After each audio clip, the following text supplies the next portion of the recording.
மத்தியில வாசமா இருக்கிற கர்த்தர் எங்கே பிள்ளைகளை துதிக்கிறார்களோ அவர்கள் நடுவில் அவர் கடந்து வந்து நம்மை ஆசீர்வதிக்கிற தேவன். ஹalleluya.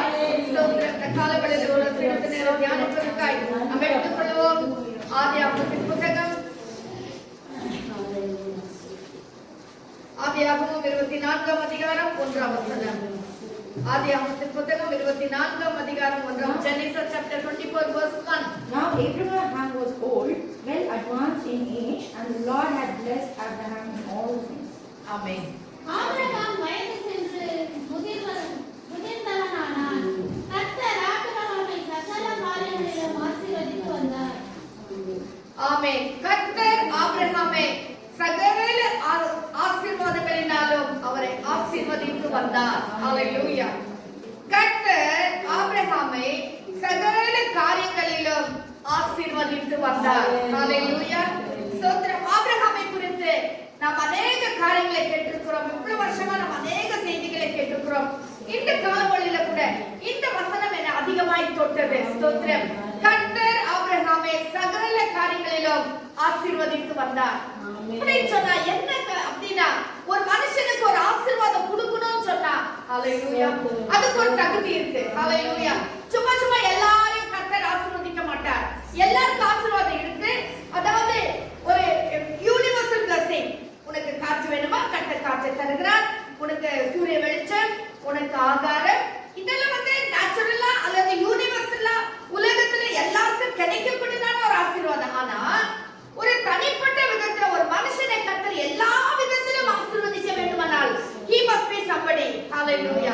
அவருக்குள்ள ஏதோ ஒரு வித்தியாசமான ஒரு காரியம் இருந்திருக்க வேண்டும். ஹalleluya. எல்லா காரியத்திலும் ஒரு மனுஷன் எல்லா விதத்திலும் எல்லா காரியத்திலும் ஆசீர்வாதமா இருக்கவே முடியாது. கண்டிப்பா ஏதோ ஒரு விதத்துல ஒரு தோல்வி, ஒரு கஷ்டம் கண்டிப்பா இருக்கும். ஆனா கர்த்தர் ஆபிரகாமை சகல காரியங்களிலும் ஆசீர்வதித்தார். அப்படின்னா என்ன அப்படிப்பட்ட காரியம் ஆபிரகாம் கிட்ட கர்த்தர் கண்டார், அல்லது என்ன ஒரு குணாதிசயம் ஆபிரகாம் கிட்ட இருந்தது அப்படிங்கறத அந்த காலவெளியில ஒரு சில காரியங்களை உங்களோட நான் பகிர்ந்து கொள்ள விரும்புகிறேன். வாசிங்க ஆதியாகமம் 12ஆம் அதிகாரம் 1 - 4 வசனங்கள். ஆதியாகமம் Genesis chapter. கர்த்தர் ஆபிரகாமை நோக்கி, நீ உன் தேசத்தையும் உன் இனத்தையும் உன் தகப்பனுடைய வீட்டையும் விட்டு புறப்பட்டு ஆமென். நான் உனக்கு காட்டும் அப்படியே வெச்சுக்கோங்க. அந்த வசனத்தை அப்படியே வெச்சுக்கோங்க. ஹalleluya. கர்த்தர் ஆபிரகாமை நோக்கி, நீ உன் தேசத்தையும் உன் இனத்தையும் உன் தகப்பன் வீட்டையும் விட்டு புறப்பட்டு நான் உனக்கு காண்பிக்கும் தேசத்துக்கு போ. ஹalleluya. இந்த முதல் வசனத்துல என்ன வாசிக்கிறோம்? கர்த்தர் ஆபிரகாம் கிட்ட சொல்றாரு, ஹalleluya, நீ விட வேண்டிய சில காரியங்கள் உண்டு. ஹalleluya. அதுக்கு முன்னால வாசிங்க 4ஆம் வசனம். கர்த்தர் ஆபிரகாமுக்கு சொன்னபடியே அவன் புறப்பட்டு போனான். லோத்தும் அவனோடு சரி, 3ஆம் வசனம். உன்னை ஆசீர்வதிக்கிறவனை ஆசீர்வதிப்பேன்,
அவருடைய அப்பா தேராக அப்பா காலத்துல இருந்த விக்கிரகங்களை செய்து விற்கிறவர்கள்.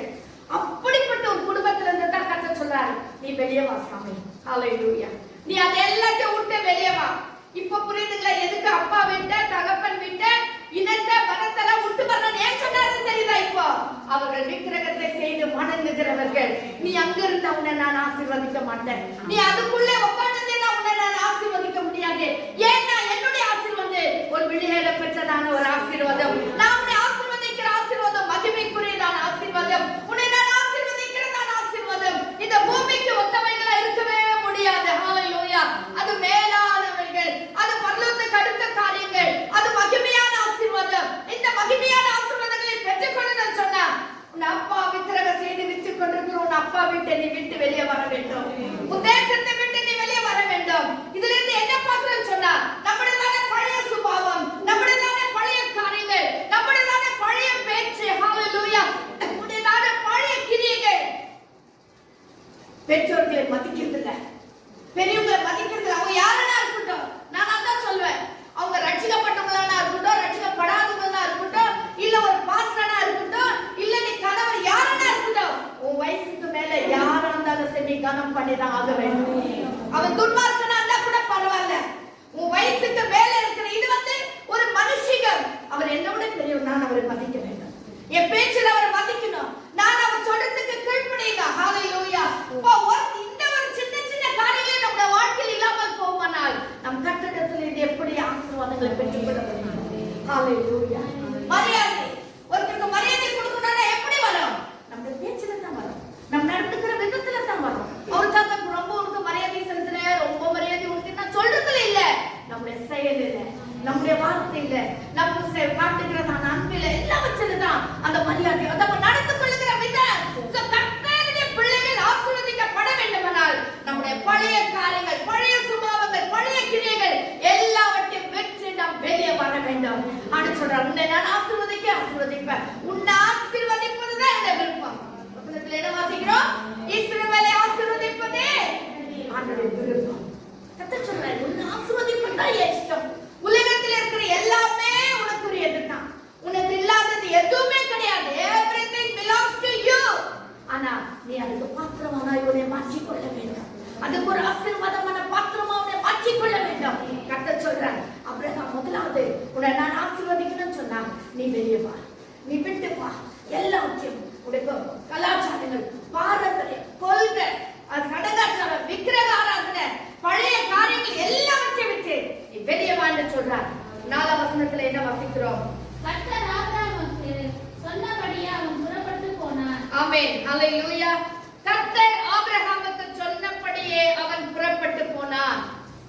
இரண்டாவதாக நம்ம என்ன பார்க்கிறோம் சொன்னா அவன் கீழ்ப்படிகிறவனாய் பார்க்கிறோம். இந்த ஆபிரகாமுடைய வாழ்க்கையில இருந்ததான ஒரு நல்ல குணாதிசயம். விட்டு வெளியே வந்தா 4ஆம் வசனம் வாசிக்கிறோம். கர்த்தர் சொன்னபடியே அவன் என்ன செய்தான்? புறப்பட்டு போனான். கர்த்தர் சொன்னபடியே அவன் செய்கிறவன் தான் இந்த ஆபிரகாம். கர்த்தருடைய வாக்குக்கு ஒரு வாக்கு மாற மாட்டார். ஹல்லேலூயா. பின்னால நம்ம வாசிக்க போறோம். ஒண்ணு கூட மாறவே இல்லை. ஹல்லேலூயா. சில நேரத்துல மோசே கூட கீழ்ப்படியாம கல்லுங்க பாருங்க பேசுன்னு சொன்னா அடின்னு சொன்னா அவர் பேசினா அடிச்சார். அவர் கீழ்ப்படியல, நிறைய நேரத்துல கீழ்ப்படியல. ஆனா இந்த ஆபிரகாமோ கர்த்தருடைய வார்த்தைக்கு ஒரு வார்த்தை கூட மாறுதரமா சொல்லாதபடிக்கு அப்படியே கீழ்ப்படிகிற ஒருவர் தான் இந்த ஆபிரகாம். ஹல்லேலூயா. இந்த இடத்துல அவர் சொன்னபடியே புறப்பட்டு வந்தார். ஹல்லேலூயா. அடுத்ததாக நம்ம என்ன வாசிக்கிறோம்? வாசிங்க. யாத்திராகமம் 12ஆம் அதிகாரம் 8ஆம் வசனம். 12ஆம் அதிகாரம் ஆதியாகமம் 12ஆம் அதிகாரம் 8ஆம் வசனம். 12:8. Genesis 12:8. அவன் அவ்விடம் விட்டு விலகி போட்டு எனக்கு மறைத்து போய் தேசத்துக்கு மேற்காகவும் கூடாரம் போட்டு அங்கே கர்த்தருக்கு ஒரு மதிப்பீட்டு செஞ்சு ஹல்லேலூயா. இங்க என்ன வாசிக்கிறோம்? அங்கே கர்த்தருக்கு ஒரு பலிபீடத்தை கட்டி கர்த்தரை தொழுது கொண்டான். ஹல்லேலூயா. அதே நம்ம இந்த ஆதியாகமம் 13ஆம் அதிகாரம் 18ஆம் வசனத்துல வாசிக்கிறோம். 13ஆம் அதிகாரம் 4ஆம் வசனம் வாசிங்க. 4. To the place of the altar which he had made there Abraham called on the name of the Lord. இந்த 13ஆம் அதிகாரம் 4ஆம் வசனத்திலோட வாசிக்கிறோம். அங்கு ஒரு பலிபீடத்தை கட்டி கர்த்தரை தொழுது கொண்டான். வாசிங்க அதே அதிகாரம் 13ஆம் அதிகாரம் 18ஆம் வசனம்.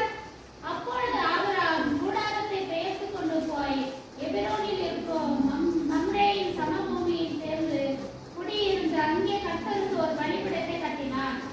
இந்த இடத்துல கூட என்ன வாசிக்கிறோம்?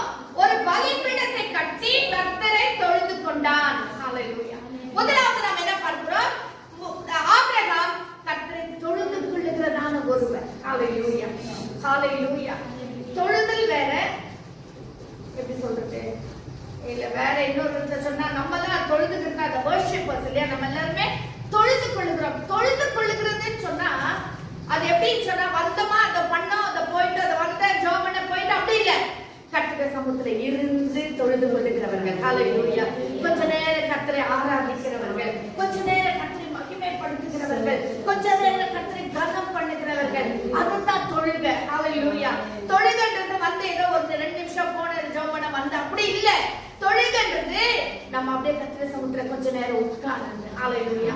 அந்த உட்கார்ந்து தொழுகிறது மட்டுமல்ல, ஆபிரகாம் செய்த எல்லா 3 வசனத்துல என்ன வாசிக்கிறோம்னா ஆபிரகாம் ஒரு பலிபீடத்தை கட்டி. ஹalleluya. பலிபீடம் எதை காட்டுகிறது? பலியை செலுத்தக்கூடியதான ஒரு பீடமாய் காணப்படுகிறது. அப்போ ஒரு ஆவிக்குரிய அர்த்தத்துல நம்ம எடுத்துக்கினாக்கா ஆபிரகாம் ஒரு பலிபீடத்தை எதுக்கு கட்டினாக்கமா? தன்னை ஒரு பலியாக அந்த பலிபீடத்தின் மேல் அர்ப்பணிக்கும்படியாய். ஹalleluya.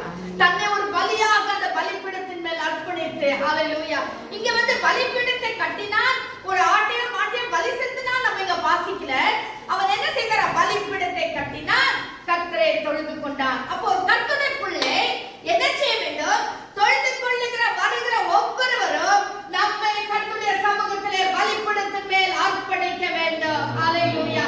அர்ப்பணிக்கிறதான ஒரு வாழ்க்கை, தேவ சமூகத்துல ஒப்பு கொடுக்கிறதான வாழ்க்கை. ரோமர் 12ஆம் அதிகாரத்துல வாசிக்கிறோம், உங்கள் சரீரங்களை என்ன செய்ய வேண்டும்? ஜீவ பலியாக கர்த்தருக்கு அர்ப்பணிக்கிறோம் சொல்லிட்டு வாசிக்கிறோம். ஹalleluya. அப்ப நம்முடைய வாழ்க்கை அதுதான் கர்த்தருக்கு உகந்த வாசனையான ஆராதனை என்று சொல்லி பார்க்கிறோம். கர்த்தரை ஆராதிக்கணும், கர்த்தரை தொழுது கொள்ளணும்னா கண்டிப்பா நமக்கு ஒரு பலிபீடம் அவசியம். ஹalleluya. அந்த பலிபீடத்தின் மேல் ஒவ்வொரு கர்த்தருடைய பிள்ளைகளும் அர்ப்பணிக்கப்பட்டவர்களாக. ஹalleluya. நம்முடைய மாம்ச இச்சைகளை, அதாவது மாம்சத்தின் கிரியைகளை எல்லாவற்றையும் பலிபீடத்தின் மேல் அர்ப்பணித்து விட வேண்டும். ஹalleluya. அர்ப்பணித்து தேவனுக்கு ஏற்ற ஒரு பரிசுத்தத்தை நாம் பெற்றுக்கொண்டு ஹalleluya பலிபீடத்தின் மேல பலியிடும் போது தேவன் அதாவது அக்கினி வந்து அந்த அக்கினியை பட்சிக்கிறது என்று சொல்லி நம்ம பார்க்கிறோம். அப்போ நாம் தேவ சமூகத்திலே பலிபீடத்தின் மேல் நாம் அர்ப்பணித்தால், பலிபீடத்தின் மேல் நம்மை ஒப்பு கொடுத்தால் தேவனாகிய கர்த்தருடைய மகிமை இறங்குகிறது. ஹalleluya. ஹalleluya. அர்ப்பணிக்கப்பட்ட பலிபீடத்தின் மேல் படைக்கப்பட்ட ஒவ்வொரு பலியும் கர்த்தருடைய அக்கினி இறங்கி அதை சுட்டெரிக்கிறது, அதை பட்சித்து போடுகிறது. ஹalleluya. அதை அங்கீகரித்துக் கொள்ளுகிறது. ஹalleluya. காயின் ஆபேல் 2 பேர் பலியிட்டார்கள். ஒருவருடைய பலி ஏற்றுக்கொள்ளப்பட்டது, இன்னொருடைய பலி ஏற்றுக்கொள்ளப்படவில்லை. ஏன்னா அவருடைய அர்ப்பணிப்பு அந்த விதத்தில் காணப்பட்டது. பலிபீடத்தின் மேல் படைக்கப்பட்டதான பலி தேவனுக்கு உகந்த ஒரு பலியா இருந்த மட்டும்தான் தேவனுடைய மகிமை இறங்கி அதை ஆட்கொள்ளும். அருமையான கர்த்தருடைய பிள்ளைகளே, தேவ சமூகத்துல வரும் பொழுது, தொழுது கொள்ள வரும் பொழுது முதலாவது நம்மை நாமே பலிபீடத்தின் மேல் அர்ப்பணிக்க வேண்டும். நீ அர்ப்பணித்து பார். ஹalleluya. உன்னை உன்னுடைய சரீரத்தின் இச்சைகளே, உன்னுடைய சுயத்தை, உன்னுடைய பெருமைகளே, உன்னுடையதான மாம்சத்தின் எண்ணங்களை நீ அர்ப்பணித்து பார். தேவ மகிமை இறங்குகிறது உன்னால பார்க்க முடியும். கர்த்தருடைய வல்லமை இறங்குகிறது உன்னால பார்க்க முடியும். கர்த்தருடைய பிள்ளையே, ஹalleluya. ஹalleluya. ஹalleluya. கர்த்தருடைய பிள்ளைகள் எங்க அவரை தொழுது கொள்ளுகிறார்களோ, தொழுது கொள்ளுகிற எல்லா இடத்திலும் ஒரு பலிபீடம் காணப்பட வேண்டும். இன்னைக்கு உனக்கு முன்பதாக ஒரு பலிபீடத்தை நீ வைத்துக்கொள். நீ தொழுது கொள்ள வருகிற உனக்கு முன்பதாக ஒரு பலிபீடத்தை வைத்துக்கொள். அந்த பலிபீடத்தின் மேல் உன்னை அர்ப்பணித்து விடு. ஹalleluya. ஹalleluya. அர்ப்பணிக்கப்பட்ட கர்த்தருடைய பிள்ளைகளை கர்த்தர் சகல காரியங்களிலும் ஆசீர்வதிக்கிறார். ஹalleluya. ஹalleluya. வாசிங்க ஆதியாகமம் ஜெனிசிஸ் 18:2. ஆதியாகமம் 18ஆம் அதிகாரம் 2ஆம் வசனம். தன் கண்களை ஏறெடுத்து பார்க்கும்போது இதோ 3 புருஷர் அவனுக்கு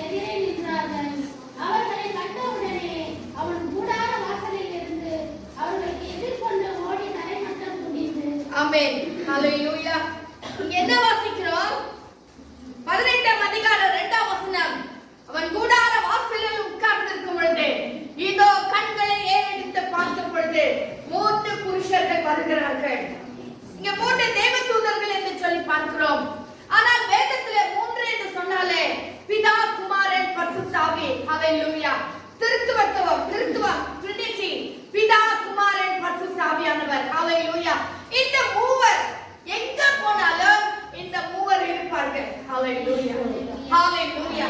என்ன பேச ஆதியாகமம் 1ஆம் அதிகாரத்துல வாசிக்கும் போது நாம் நம்முடைய சாயலின்படியே என்னுடைய சாயலின்படியே சிருஷ்டிப்போம் என்று சொல்லலாங்க. அங்க கூட என்ன வாசிக்கிற தம்முடைய சாயலின்படி அப்படின்னா என்னவா? அங்க கூட பிதா குமாரன் பரிசுத்த ஆவியானவர் மூவரும் இருக்கிறார்கள். ஹalleluya. அங்க ஒரு ப்ளூரல். ஹalleluya. அங்க வந்து சிங்குலர் நம்ம பார்க்க முடியாது. ஒருமைத்தனத்தை நம்ம பார்க்கல. அதாவது மூவரா இருக்கிறதை நம்ம பார்க்கிறோம். நாம் we அப்படின்னு சொல்லப்படுகிறது. அப்போ ஒரு கர்த்தருடைய பிள்ளைகள் இங்க நம்ம வாசித்ததான இந்த வசனத்துல மூவர் வருகிறார்கள். ஹalleluya. ஒரு கர்த்தருடைய பிள்ளை. ஹalleluya. ஹalleluya. ஆண்டவர் ஒருவரோடு இடைப்பட வேண்டுமானால், தேவனாகிய கர்த்தர் ஒருவரை சந்திக்க வேண்டுமானால் மூவராக வருவார்கள். ஹalleluya. எப்படி என்று சொன்னால் பிதாவாகிய தேவன். ஹalleluya. குமாரனாகிய இயேசு கிறிஸ்து. குமாரனாகிய இயேசு கிறிஸ்து தம்முடைய ரத்தத்தை எடுத்துக் கொள்வார். ஹalleluya. பிதாவாகிய தேவனே, இந்த ஆத்மாக்காக நான் ரத்தத்தை சிந்தி இருக்கிறேன். பிதாவாகிய தேவனே, இந்த ஆத்மாவோடு இந்த ஆத்மா ஈடுபடியாய் நான் இன்னும் சமுத்திர பரிந்து பேசிக் கொண்டிருக்கிறேன். பிதாவாகிய தேவனே, இவர்களுக்காக அல்லவா என் கடைசி சொட்டு ரத்தத்தை நான் சிந்தினேன் என்று சொல்லுவார். அதோடு பரிசுத்த ஆவியானவர் சொல்லுவார். இயேசுவானவர் சொன்ன வார்த்தைகள் எல்லாம் நினைப்பூட்டிக் கொண்டிருப்பார். ஹalleluya. ஹalleluya. சோ இந்த மூவரும் வந்தார்கள். நான் அதல்ல சப்ஜெக்ட். ஆபிரகாம் வீட்டுக்கு வந்ததான ஒவ்வொருவரையும், ஆபிரகாம் வீட்டை தேடி வந்த, அதாவது தேடி அவங்க வீட்டுக்கு கூட வரல, அவர்கள் வந்து கொண்டு இருக்கிறார்கள். அங்க வந்து அந்த நாட்களில வீடுகளே குறைவா இருந்தது. எங்கேயோ ஒரு வீடு இருக்கும். ஆனா இந்த இடத்துல கண்களை ஏறெடுத்து பார்க்கும்போது இந்த மூவர் வருகிறாங்கன்னு சொன்னா ஆபிரகாம் நல்லா தெரியும், இங்க எந்த வீடுமே இல்லை. அவங்க வந்தா என் வீட்டுக்கு தான் வர போறாங்க. இவன் அந்த மூவரை கண்ட உடனே எழுந்து ஓடி போகிறார். ஹalleluya. அவர் எழுந்து ஓடி போகிறார். அவர் யாருன்னு தெரியாது. எந்த தேசத்தார், எந்த இடத்தை சேர்ந்தவங்க, எந்த ஊரை சேர்ந்தவங்க, எங்கிட்டு வராங்க, எங்க போறாங்க ஒண்ணுமே தெரியல.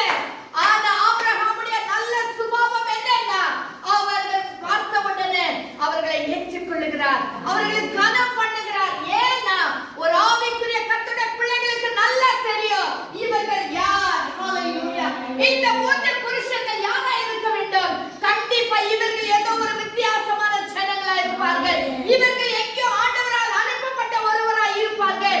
நான் கர்த்தருடைய வார்த்தை கேட்டேன், அது எல்லாத்தையும் விட்டேன். என் தகப்பன் வீட்டை விட்டேன், என் தேசத்தை விட்டேன், என்னுடைய கொள்கையை விட்டேன், என் இனத்தை விட்டேன், எல்லாத்தையும் விட்டு வந்தேன்.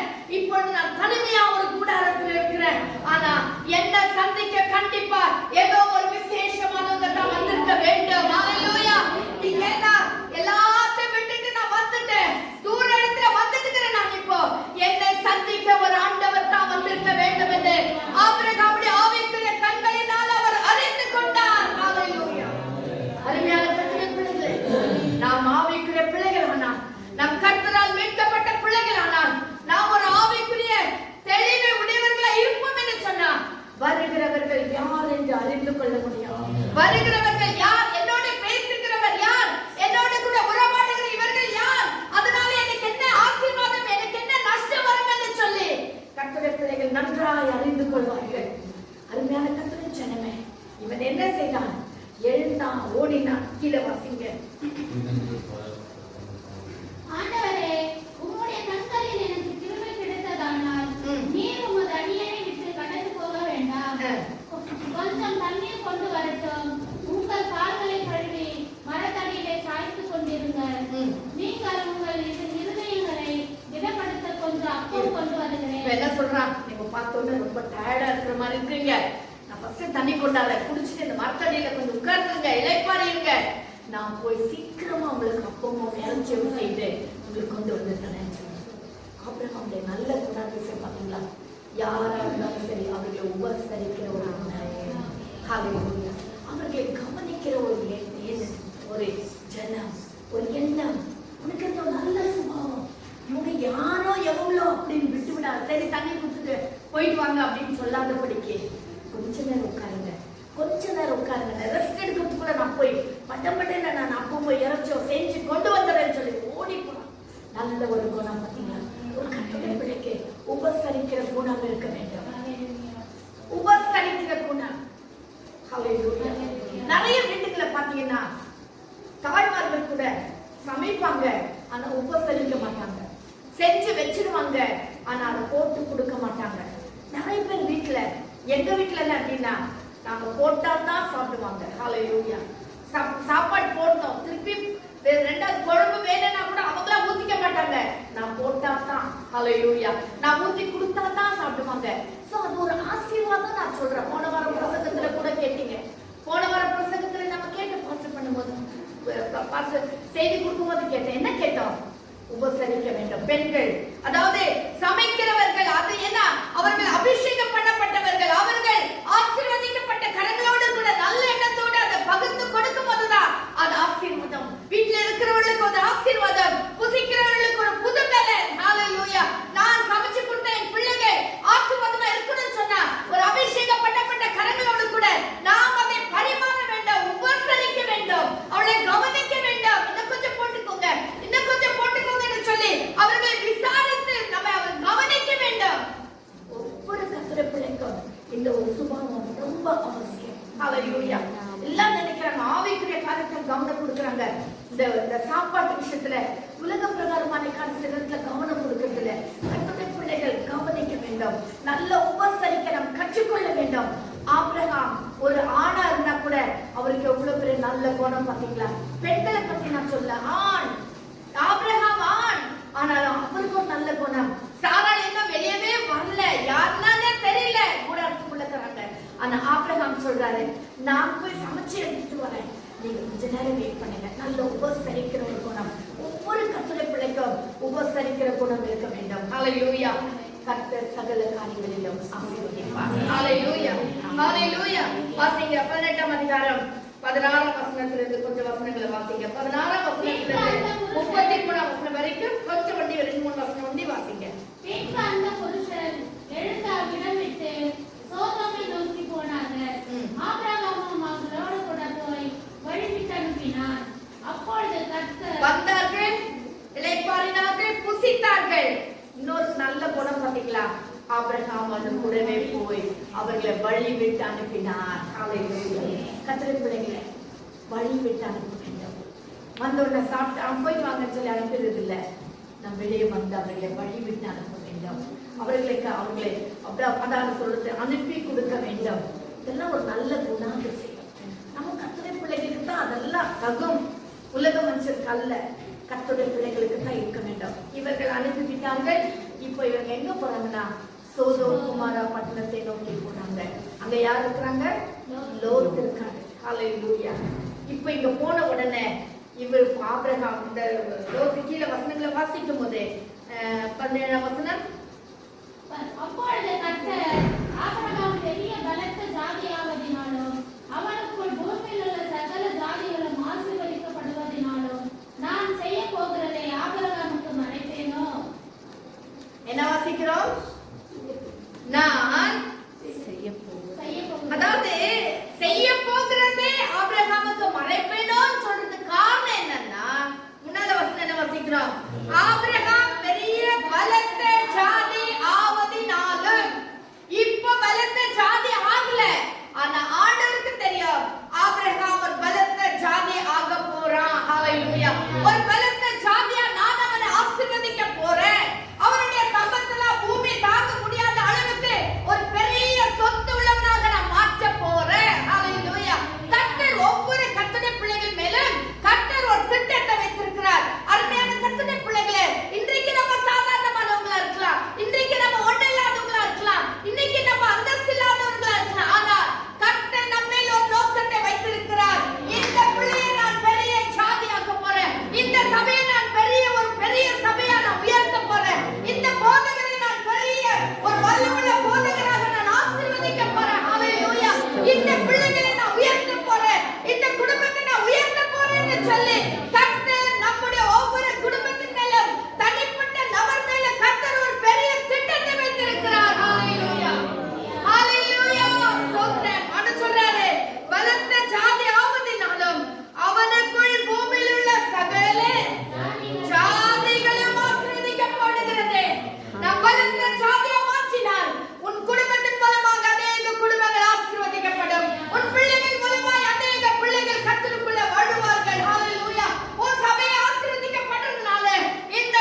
இருக்கிறதுனால இவ்வளவு பெரிய நோக்கத்தை இந்த குடும்பத்தின் மேல், இந்த கர்த்தருடைய பிள்ளைகள் மேல், இந்த வாலிப பிள்ளைகள் மேல், இந்த அம்மா மேல, இந்த அப்பா மேல நான் வைத்திருக்கிறதுனால நான் செய்ய போகிறதை மறைப்பேன்.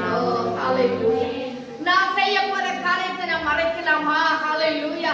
அருமையான கர்த்தருடைய பிள்ளைகளே, கர்த்தர் உன் வாழ்க்கையில, உன் குடும்பத்துல செய்ய போற காரியத்தை உனக்கு மறைக்கவே மாட்டார். அவர் மறைக்கவே மாட்டார். ஹalleluya. ஏற்கனவே வந்தாலும் என்ன கர்த்தர் செய்யணும் நல்லா புரிஞ்சுக்கோங்க. பிசாசு கொண்டு வருகிற காரியங்களை வெளிப்படுத்துவார். அதே நேரத்தில் அதை விட முக்கியம் என்னன்னா, கர்த்தர் செய்ய போற காரியத்தை கர்த்தர் மறைக்கவே மாட்டார். பிசாசு செய்து மறைச்சிருவான். ஆனா கர்த்தர் நம்ம வாழ்க்கையில என்ன செய்யணும்னு நினைக்கிறாரோ, என்ன ஆசீர்வாதம் கொடுக்கணும்னு நினைக்கிறாரோ அதை கர்த்தர் மறைக்காம கர்த்தர் கொடுக்கிறார். அதை நமக்கு வெளிப்படுத்துவார். ஹalleluya. ஆண்டவராகிய கர்த்தர் அதை நமக்கு வெளிப்படுத்துவார். நம்முடைய தேவனாகிய கர்த்தர் நாம் செய்ய போற காரியத்தை மறைப்பேன் என்று சொல்லி ஆபிரகாமிடத்தில் பேசுகிறதை பார்க்க முடியும். வாசிங்க அடுத்த வசனம். கர்த்தர் ஆபிரகாமுக்கு சொன்னதை நிறைவேற்றும்படியாய் அவன் தன் பிள்ளைகளுக்கும் தனக்கு பின்வரும் தன் வீட்டாருக்கும் நீங்கள் நீதியையும் நியாயத்தையும் செய்து கர்த்தருடைய வழியை காத்து நடவுங்கள் என்று கட்டளையிடுவான் என்பதை அறிந்திருக்கிறேன் என்றார். என்னவா ஆண்டவர் என்னெல்லாம் அறிஞ்சு வச்சிருக்கார் பாருங்க. சோ ஆபிரகாமை குறித்து கட்டளை நினைச்சிருக்காரு. என்னன்னா, அவனுக்கு இன்னும் பிள்ளைகளே இல்ல. அவனுக்கு வர பிள்ளைகளுக்கு அவர் கட்டளையிடுவார். ஆபிரகாம் கட்டளையிடுவார். கர்த்தருக்கு பயந்து அவருக்கு கீழ்ப்படிந்து நடவுங்க என்று சொல்லி கட்டளையிடுவான் என்று நான் அறிந்திருக்கிறேன். ஹalleluya. ஒவ்வொருவரை கர்த்தர் அறிந்திருக்கிறார். ஹalleluya. நாளைக்கு இவங்க என்னுடைய கட்டளைகளுக்கு கீழ்ப்படியோன்னு என் பிள்ளைகளை நடத்துவாங்க, என் சபையை நடத்துவாங்க, என் ஜனத்தை நடத்துவாங்க, அவங்க கர்த்தருக்கு பயந்துருங்கன்னு சொல்லி இந்த ஜனத்தை, ஒரு கூட்ட ஜனத்தை நடத்துவாங்க. இந்த கர்த்தர் நம்மை குறித்து அவர் அறிந்திருக்கிறார். நம்மை அறிகிற தேவன், அவர் அறிந்திருக்கிறதான கர்த்தர். ஆனபடினால் கர்த்தருடைய பிள்ளைகளை நம்மை அறிகிற தேவனுக்கு நம்ம என்ன செய்ய வேண்டும்? கீழ்ப்படிய வேண்டும். ஹalleluya. வாசிங்க. கர்த்தர் சோதோம் கோமோராவின் கூக்குரல் பெரிதாயிருப்பதினாலும் அவர்களின் பாவம் மிகவும் கொடிதாயிருப்பதினாலும் நான் இறங்கி போய் என்னிடத்தில் வந்து எட்டின அதன் கூக்குரலின்படியே அவர்கள் செய்திருக்கிறார்களோ இல்லையோ என்று பார்த்து அறிவேன் என்றார். இதுல ஆக்சுவலா வசனம் என்னன்னா, ஆபிரகாமை குறித்து என்னன்னா பரிந்து பேசுகிற ஒருவன் தான். ஆனா ஒவ்வொரு வசனத்துல பாத்தீங்கன்னா ஒரு ஒரு கருத்துகள் இருக்கு. இப்ப நம்ம வாசிக்கிற கருத்துல என்ன தெரியுங்களா? அதாவது இந்த சோதோம் குமார பட்டணத்தார் செய்கிறதான அக்கிரமம் கூக்குரல் எல்லாம் தேவ சமூகத்துல போய் எட்டினது. ஆனா அதையும் கர்த்தர் கவனிக்காம அவர் என்ன சொல்றாரு? நான் என் செவிகளில வந்து எட்டினதான இந்த சத்தம், இந்த அக்கிரமம் உண்மைதானான்னு சொல்லி பார்க்கும்படி அவர் இறங்கி வந்தார். ஹalleluya. ஹalleluya. ஸ்தோத்திரம். இவங்க சொல்லிட்டாங்க, அவங்க சொல்லிட்டாங்க அப்படின்னு சொல்லி கர்த்தர் நம்முடைய சத்தம் கூட ஒருவேளை நம்முடைய வாழ்க்கையில வருகிற பிரச்சனை நிமித்தமாக நாம் செபிக்கும் பொழுது இது உண்மைதானா அப்படின்னு பார்க்க கர்த்தர் இறங்கி வருவார். உன் குடும்பத்துல கர்த்தர் இறங்கி வருவார். உன் தனிப்பட்ட வாழ்க்கையில கர்த்தர் இறங்கி வருவார். உன் பிரச்சனையின் மத்தியில கர்த்தர் இது சரிதானா, இப்படித்தானா, இது நடந்தது உண்மைதானா என்று பார்க்கும்படியா கர்த்தர் கடந்து வருகிற தேவன். ஹalleluya. ஹalleluya. ஒருவேளை நீ தவறை செய்யாம இந்த தவறுக்காக நீ கூக்குரலிட்டு கொண்டிருந்தால் ஆண்டவர் அதை பார்க்கும்படி கர்த்தர் இறங்கி வருவார். ஹalleluya. உன் குடும்பத்தின் நடுவில் அவர் இறங்கி வருவார். உன் சபையின் நடுவில் அவர் இறங்கி வருவார். உன்னை காண்கிறதான தேவன் அவர். ஹalleluya. உன்னை காண்கிறதான கர்த்தர் அவர். ஹalleluya. அவர் இறங்கி வருவார். வாசிங்க தொடர்ந்து. அந்த புருஷன் அவ்விடம் விட்டு சோதோமை நோக்கி போனார்கள். ஆபிரகாமோ பின்னும் கர்த்தருக்கு முன்பாக நின்று கொண்டிருந்தான். அப்பொழுது இந்த மூவரை என்ன செஞ்சிட்டாங்க? சோதோம் குமாரை நோக்கி போயிட்டாங்க. ஆனா ஆபிரகாமோ இன்னும் அங்கே நின்று கொண்டிருந்தார். இதற்காக நின்றா கீழே நம்ம வாசிக்கும் போது ஏன் நிற்கிறாருன்னா, இவருக்கு ஒரு எண்ணம், ஐயோ நான் அவர்கிட்ட கொஞ்சம் பேசி பார்க்கிறேன், ஐயோ என் தம்பி அங்க இருக்கானே, நான் கொஞ்சம் கேட்டு பார்க்கிறேன், நான் கொஞ்சம் ரிக்வஸ்ட் பண்ணி பார்க்கிறேன், கொஞ்சம் எரிஞ்சு பார்க்கிறேன், கொஞ்சம் பரிந்து பேசி பார்க்கிறேன், என்னுடைய பாதத்தை கொஞ்சம் பிடிச்சு பார்க்கிறேன், இப்ப எனக்கு இறங்குவாரோ இல்லையோன்னு சொல்லி அவர் என்ன செய்யறாரு? 50 40 45 50 40 35 30 20 10 5 அப்படின்னு சொல்ற 5 நீதிமன்றம் நீதிமான்கள் இருந்தா கூட நான் அந்த பட்டணத்தை என்ன செய்ய மாட்டேன், அழிக்க மாட்டேன். அப்ப சொல்றாரு ஆண்டவரே, உனக்கு கோபம் வராது இருக்கட்டும் ஆண்டவரே, நீ என்கிட்ட மேல கோபப்படுறாதே கர்த்தாவே அப்படின்னு கேட்டுனே பேசுறாரு. இதுல இருந்து நம்ம என்ன வாசிக்கணும்னு சொன்னா, ஆபிரகாம் பரிந்து பேசுகிறதான ஒருவர், ஆத்தும பாரம் உள்ளதான ஒருவர். அப்பவே அவருக்கு ஒரு ஆத்தும பாரம் இருந்துச்சு. ஒரு நீதிமான் இருந்தார் அப்படின்னா ஒருவேளை அவருக்கு என்னன்னா, ஒருவேளை லோத்து நல்ல நீதிமானா இருந்துட்டு இருந்தா, என் கூட தானே இருந்தார் அவரு, இவ்வளவு வருஷமா என் கூட தானே இருந்தாரு, என்னுடைய செபம் அவருக்கு தெரிஞ்சிருக்குமே, நான் பலியிடுறது, நான் கர்த்தரை தொழுது கொள்றது, நான் கர்த்தருக்கு பயந்துக்கிறதெல்லாம் அவருக்கு தெரியுமே. ஒருவேளை அவர் ஒருவேளை கீழ்ப்படிஞ்சு இருந்தா, ஒரு ஆத்மாவாக லோத்து கீழ்ப்படிஞ்சிட்டு இருந்தா, ஒருவேளை கர்த்தர் இறங்குவாரோ, அந்த பட்டணத்தை திரும்புவாரோன்னு நினைச்சு அவர் கேட்கிறாரு. ஆபிரகாம் கேட்கிறார். நிறைய நேரத்துல நானு இத மோசே சொன்னா அப்படி இப்படி நம்ம பேசினோம். அப்புறம் ஐயோ மோசே எவ்வளவு பெரியவரு, வயசுக்கு எவ்வளவு மூத்தவரு, எலியா எழுதுன்னு சொன்னாரு, எலியா வந்தா அப்படின்னு நிறைய நேரத்துல நான் குத்தப்படுவேன். ஐயோ எவ்வளவு பெரியவரை போய் நம்ம பேசிருமே, என்னதான் இல்லா கட்டி கூட நம்ம அப்படி மரியாதை கொடுக்காம பேசக்கூடாதுன்னு நினைப்பேன் நானு. நிறைய நேரத்துல அதை திருத்திக்கிறதுக்கு பாக்குறேன் நானு. இந்த ஆபிரகாம் நினைக்கிறாரு, ஐயோ இது ஒரு நாள் எனக்கு இருந்தா நல்லா இருக்குமே. இன்னைக்கு கத்திர பிள்ளைகளா இருக்கிற நம்முடைய வாழ்க்கையில இந்த ஆத்தும பாரம் நமக்கு இருக்கா? யாரெல்லாம் கிடைக்கிறதுக்கு போனா எனக்கு எல்லாம் வந்துச்சு, நான் என் குடும்பம் நல்லா இருக்குமா அப்படின்றதுதான் இங்க கிறிஸ்தவர்கள் வாழ்ந்து கொண்டிருக்கிறாங்க. அந்த ஆத்தும பாரம் இருந்துச்சுன்னா, அதாவது பெந்தேகோஸ்து நாளில அப்போஸ்தலர்கள் என்ன வைராக்கியமாய் வாழ்ந்தார்கள். போன வாரத்துல நம்ம கேட்டோம். வீடு வீடா போய் சுவிசேஷம் சொல்ல ஆரம்பிக்கிறாங்க. வீடு வீடா சபை ஆராதனை ஆரம்பிச்சிச்சு. ஏன்? அவர்களுக்கு இருந்த அந்த வைராக்கியம். இந்த இயேசுவை சிலுவையில் அறைந்தார்கள்.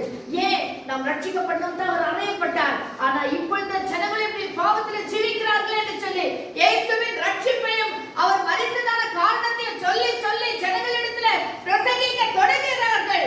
கர்த்தர் அநேக அற்புதங்களை செய்து வந்தார். ஹல்லேலூயா, ஹல்லேலூயா. மத்தேயு கடைசி அதிகாரத்துல வாசிக்கிறோம், கர்த்தர் அவளோடு கூட இருந்து அவர் வசனத்தை உறுதிப்படுத்தினார், அநேக அற்புதங்களை செய்தார் என்று பார்க்கிறோம். இன்னைக்கு நம்முடைய வாழ்க்கையில ஒரு கர்த்தருடைய பிள்ளையோட வாழ்க்கையில இந்த ஆத்தும பாரம் நமக்கு காணப்படுகிறதா? நம்ம அதை பத்தி யோசிக்கிறதே இல்லை. இன்னைக்கு கொரோனால எத்தனை ஆத்துமாக்கள் கோடிக்கணக்கில் இறந்து போயிட்டாங்க. நம்ம என்னைக்காவது ஒரு நாள் ஐயோ இந்த ஆத்மா நரகத்துக்கு போயிடுச்சு, ஐயோ இந்த ஆத்மா ரட்சிக்கப்பட்டதுலன்னா என்ன இருக்கும், ஐயோ இவங்க நரகத்துக்கு போய் அநியாயமா இந்த ஆத்மா போயிடுச்சு அப்படி என்னைக்காவது நம்ம கொஞ்சம் ஃபீல் பண்ணி இருக்கிறோமா? என்னைக்காவது ஜோம் பண்ணி இருக்கிறோமா? ஆண்டவரே இனிமேல் ஆகிலும் ஆண்டவரே இந்த ஆத்மாக்கள் ரட்சிக்கப்படணும்ப்பா, இனிமேல் ஆகிலும் இந்த ஆத்மா இப்படி நரகத்துக்கு போகக்கூடாது ஆண்டவரே. கொரோனா மட்டும் ஏதோ ஒரு முகாந்தத்தினால போயிடுறாங்க, ஆனா இவர்கள் மனம் திரும்பணும் என்னைக்காவது நம்ம பேஜார்பட்டிருக்கிறோமா? இந்த ஆத்மாக்களுக்காக நம்ம வருத்தப்பட்டிருக்கிறோமா? அருமையான கர்த்தருடைய பிள்ளைகளே, ஆபிரகாம் அந்த நாட்களிலே அவன் ஆத்மாவாக உள்ளவனாய் காணப்பட்டான், பரிந்து பேசுகிற ஒருவனாய் காணப்பட்டான். இயேசுவானவர் திறப்பின் வாயில நின்று நமக்காக இன்றைக்கும் பரிந்து பேசிக் கொண்டிருக்கிறார். ஹல்லேலூயா.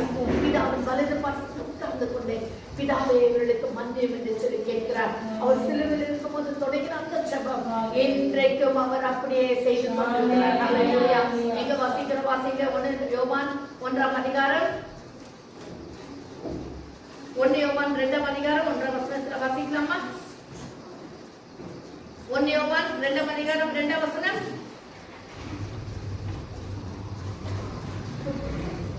என் பிள்ளைகளே, ஹல்லேலூயா. வாசிங்க 2ஆம் அதிகாரம் 2ஆம் வசனம். நம்முடைய பாவங்களை நிவர்த்தி செய்கிற கிருபாதார பலி அவரே. நம்முடைய பாவங்களை மாத்திரமல்ல, சர்வ லோகத்தின் பாவங்களை நிவர்த்தி செய்கிற பலியா இருக்கிறார். ஆமென். ஹல்லேலூயா. 1ஆம் வசனம்.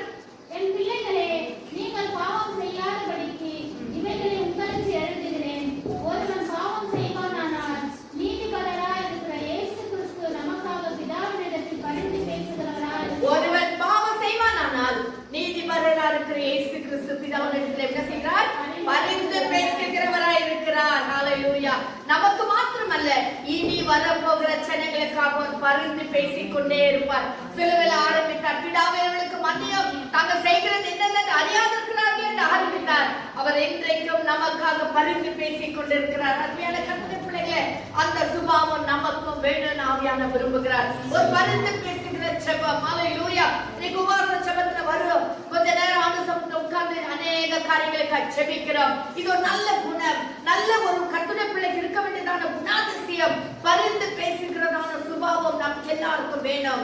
அப்போது கர்த்தர் சகல காரியங்களிலும் நம்மை ஆசீர்வதிப்பார். ஹல்லேலூயா. வாசிங்க 19ஆம் அதிகாரம் 27ஆம் வசனம். 19ஆம் அதிகாரம் 27ஆம் வசனம். விடியற்காலத்தில் ஆபிரகாம் எழுந்து தான் கர்த்தருக்கு முன்பாக நின்ற இடத்திற்கு போய் சோதோம் கோமோர பட்டணங்களின் திசையையும் சமபூமி ஆகிய தேசம் முழுவதையும் நோக்கி பார்த்தார். அந்த பூமியின் புகை சூளையின் புகையைப் போல எழுந்தது. அவர் எப்ப எழுந்து போய் பார்த்தார்? விடியற் காலையிலே. ஹல்லேலூயா. பேசினார், ஜெபம் பண்ணார், கேட்டார், எல்லாம் பண்ணார். ஆண்டவர்கிட்ட கெஞ்சி மன்றாடி பார்த்தார். இப்போ விடியற் காலையில எழுந்து போகிறார். இன்னொரு வசனம் வாசிங்க. 21ஆம் அதிகாரம் 14ஆம் வசனம். 21ஆம் அதிகாரம் 14ஆம் எழுந்து அப்பத்தையும் ஆபிரகாம் அதிகாலையில் எழுந்து அப்பத்தையும் ஒரு துருத்தி தண்ணீரையும் எடுத்து ஆகாருடைய தோளின் மேல் வைத்து பிள்ளையையும் ஒப்பு கொடுத்து அவளை அனுப்பிவிட்டார். ஆமென். ஆகாருடைய சம்பவம் இதை சேர்த்து கூட அவர் அதிகாலையில் எழுந்துகிறார். வாசிங்க 22ஆம் அதிகாரம் 18-19. Genesis 22 verse 18 and 17. நீ என் சொல்லுக்கு கீழ்ப்படிந்தபடியினால் உன் சந்ததிக்குள் பூமியில் உள்ள சகல ஜாதிகளும் ஆசீர்வதிக்கப்படும் என்று என் பேரில் ஆணையிட்டேன் என்று கர்த்தர் சொல்லுகிறார் என்றார். ஆபிரகாம் தன் வேலைக்காரரிடத்துக்கு திரும்பி வந்தான். அவர்கள் எழுந்து புறப்பட்டு ஏகமாய் பெயர்சபாவுக்கு போனார்கள். ஆபிரகாம் பெயர்சபாவிலே குடியிருந்தான்.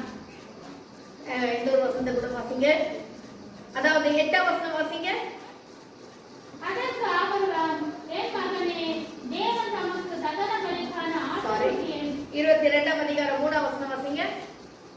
ஆபிரகாம் அதிகாலையில் எழுந்து ஆமென். தன் ஆபிரகாம் அதிகாலையில் எழுந்து கழுதையின் மேல் சேணம் கட்டி அவர் கிளம்புகிறதை நாம பார்க்கிறோம். கவனிக்க. ஆபிரகாம் அடுத்த குணாதிசயம் என்னன்னா, அவர் அதிகாலையில எழுந்துகிறதான ஒருவர்.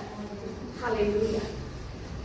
பலி செலுத்தும் போதும் அவர் சோம்பேறியாசம், ஐயோ பலி செலுத்த சொல்றாரே கஷ்டப்பட்டுக்கின லேட்டா போல அதிகாலையில எழுப்பினார். ஹல்லேலூயா. ஆபிரகாம் அந்த சோதோம் குமார எப்படிப்பட்டதா இருக்குன்னு பார்க்கிறதுக்கு வீடு எப்படியே எழுதி போச்சு, வீடு பரவாயில்ல, வீடு லேட்டா போய் பார்த்தா என்ன அப்படின்னு இல்ல, அதுவும் அதிகாலையில இருட்டோட எழுதுகிறார். ஹல்லேலூயா.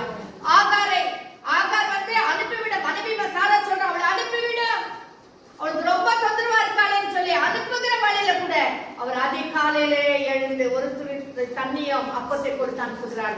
எந்த வேலை செஞ்சாலும் அதிகாலமே எழுந்து செய்கிறதான நல்ல ஒரு ஆபிரகாம். ஹல்லேலூயா. ஹல்லேலூயா. நான் கர்த்தரை தேடுகிற விஷயத்துல மட்டும் சொல்லல, தன் டெய்லி லைஃப்ல அவர் செய்கிறதான வேலைகளிலும் கூட அதிகாலமே எழுந்து செய்கிறதான ஒருவர். ஹல்லேலூயா. இதுல என்ன பார்க்கிற, ஆபிரகாம் ஒரு சோம்பேறி இல்ல, அதிகமா தூங்குகிறவர் அல்ல. ஹல்லேலூயா. ஆபிரகாம் ஒரு வீட்டின் தலைவர், தேவனோடு இடைப்படுகிற ஒருவர். ஹல்லேலூயா. தன் மனைவிக்கு, பிள்ளைகளுக்கு, வேலைக்காரர்களுக்கும் படி அளிக்கிறதான ஒருவர். அவர் என்ன செய்கிறார்? அதிகாலமே எழுந்து கொள்ளுகிறார். ஹல்லேலூயா. இருட்டோடு எழுந்து கொள்ளுகிறார். ஹல்லேலூயா. ஒரு கர்த்தருடைய பிள்ளையோட சுபாவம் எப்படி இருக்க வேண்டும்? இருட்டோடு அதிகாலையில் எழுந்து வேலை செய்கிற ஒரு கர்த்தருடைய பிள்ளையா இருக்க வேண்டும். சோம்பேறியா இருக்க கூடாது. காலையில தூங்குறது ரொம்ப அது நல்ல ஒரு குணாதிசயமே கிடையாது. பொழுது வெடிக்கிறதுக்கு முன்னால வீட்டுல இருக்கிற பெண்களானாலும் ஆண்களானாலும் எழுந்திருக்க வேண்டும். அப்பதான் அந்த வீடு ஆசீர்வாதமா இருக்கும். அப்பதான் தான் செய்கிற வேலை ஆசீர்வாதமா இருக்கும். அப்பதான் தான் போகிற காரியம் சக்சஸ்ஃபுல்லா முடியும். ஹல்லேலூயா. இருட்டோடு எழுந்து கொள்ள வேண்டும். வீட்டுல தூங்க கூடாது. செட்ட டைம் ஆச்சுனா எல்லாரும் எழுந்து பெட்டை ரோல் பண்ணணும். அது இருக்க கூடாது. இது அப்படி இருக்குமே நான் சோம்பேறிக்கு அர்த்தமா இருக்கும். கர்த்தருடைய பிள்ளைகள் சுறுசுறுப்புள்ளவர்களா இருக்க வேண்டும். அதிகாலமே எழுந்திருக்கிற பிள்ளைகளா இருக்க வேண்டும். அடுத்தது என்ன பார்க்கிறோம்? அதிகாலமே எழுந்து கர்த்தரை தேடுகிற பிள்ளைகளா இருக்க வேண்டும். ஹல்லேலூயா. நம்முடைய ஜெபம் எப்படி இருக்க வேண்டும்? அதிகாலமே ஜெபிக்கிற ஒரு ஜெபமா இருக்க வேண்டும். ஹல்லேலூயா. ஹல்லேலூயா. மிருகங்கள், காகங்கள், பறவைகள் அதிகாலமே எழுந்து கர்த்தரை கூப்பிடுகிறது. அதிகாலமே எழுந்து கர்த்தரை தேடுகிறது. ஹல்லேலூயா. கோழி எப்ப கூவுதுன்னு சொன்னா காலையில, அதாவது 12 மணில இருந்து 3 மணிக்குள்ள போகுதான். ஹல்லேலூயா. அப்போ அதுதான் விடியற் காலம். அதுதான் விடியற் காலம். நம்மலாம் விடியற் காலம் எப்பன்னா 7 மணிக்கு தான் நம்மளுக்கு எல்லாம் விடியற் காலம். அது இல்ல, விடியற் காலம் early morning ன்னு சொன்னா the earliest time னா 12 மணில இருந்து 3 மணிக்குள்ள. நான் அதுக்காக எல்லாம் போயிட்டு 2 மணி 1 மணிக்கெல்லாம் ஜெபம் பண்ணுங்க நான் சொல்லல. முடிஞ்ச அளவுக்கு விடியற் காலத்துல முடிஞ்ச அளவுக்கு காலமே எழுந்து கர்த்தரை தேட வேண்டும். ஹalleluya. இவன் காலமே எழுகிற ஒரு சுபாவம் உள்ளதான ஆபிரகாம் அவன் சகல காரியங்களிலும் ஆசீர்வதிக்கப்பட்டான். இன்னைக்கு நம்ம குடும்பங்களில தனிப்பட்ட வாழ்க்கையில ஏன் ஆசீர்வாதம் இல்லைன்னா, படிக்கிற பிள்ளைகள் கூட ஏன் நமக்கு ஆசீர்வாதம் இல்லைன்னு சொன்னா காலையில தேடுறதே கிடையாது, காலையில எழுந்திருக்கிறதே கிடையாது. காலையில எழுந்தா கூட சோம்பேறிகளாகவே உட்கார்ந்துருக்கு, சுறுசுறுப்பே வருதில்லை. இன்னும் நம்ம சோம்பேறிகளாக காணப்படுகிறோம். ஒரு கர்த்தருடைய பிள்ளையோட சுபாவம் அதல்ல. முதலாவது காலையில எழுந்து தன் வீட்டு வேலைகளை செய்ய வேண்டும். ஹalleluya. வீட்டு வேலைகள் செய்துட்டு மத்தியானம் கொஞ்சம் ரெஸ்ட் எடுக்கலாம், அது தட் இஸ் டிஃபரண்ட். ஆனா காலையில எழுந்து கொள்ள வேண்டும். விடிய காலமே எழுந்து உன்னை கர்த்தரை தேட வேண்டும். நம்முடைய வீட்டு வேலைகளை நாம் செய்ய வேண்டும். அப்பொழுதுதான் கர்த்தர் ஆபிரகாமை ஆசீர்வதித்தவனமாய் நம்மையும் அவர் ஆசீர்வதிக்கிறார். ஹalleluya, ஹalleluya. இவ்வளவு நல்ல குணாதிசயங்களை குறித்து நாம் கேட்டோம். ஏன் கர்த்தர் ஆபிரகாமை ஆசீர்வதிச்சார்னா அவன் எல்லாவற்றையும் விட்டு வந்தான். ஹalleluya. விக்கிரகாராதனை விக்கிரங்களை செய்து விக்கிரகான குடும்பத்திலிருந்து பிரித்தெடுக்கப்பட்ட ஒரு கர்த்தருடைய பிள்ளை, பிரித்தெடுக்கப்பட்ட ஒரு சுபாவம் காணப்பட வேண்டும். பிரித்தெடுக்கப்பட்டவர்களாக நம்முடைய வாழ்க்கையில நாம் வாழ வேண்டும். அதுதான் கர்த்தருடைய பிள்ளைகளுக்கு இருக்க வேண்டிய சுபாவம். நம்ம எல்லாரும் எழுந்து நிற்போம். ஹalleluya. ஜெபத்துக்கு நேரா நாம் கடந்து வரலாம். ஹalleluya, ஹalleluya, ஹalleluya, ஹalleluya. ஸ்தோத்திரம், ஸ்தோத்திரம், ஸ்தோத்திரம், ஸ்தோத்திரம். ஹalleluya, ஹalleluya. நன்றி ராஜா. அம்மா ஸ்தோத்திரம், ஸ்தோத்திரம். எல்லா ஜெபத்துல கடந்து வருவோம். ஜெபத்துல கடந்து வருவோம். ஸ்தோத்திரப்பா, நன்றி ஸ்தோத்திரப்பா, ஸ்தோத்திரப்பா, நன்றி ஆண்டவரே.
என்ன சொன்னாலும் அந்த வாக்குத்தத்தெல்லாம் அந்த வாழ்க்கையில கர்த்தர் சொன்னார். 2 வசனத்துல வாசித்தோம்.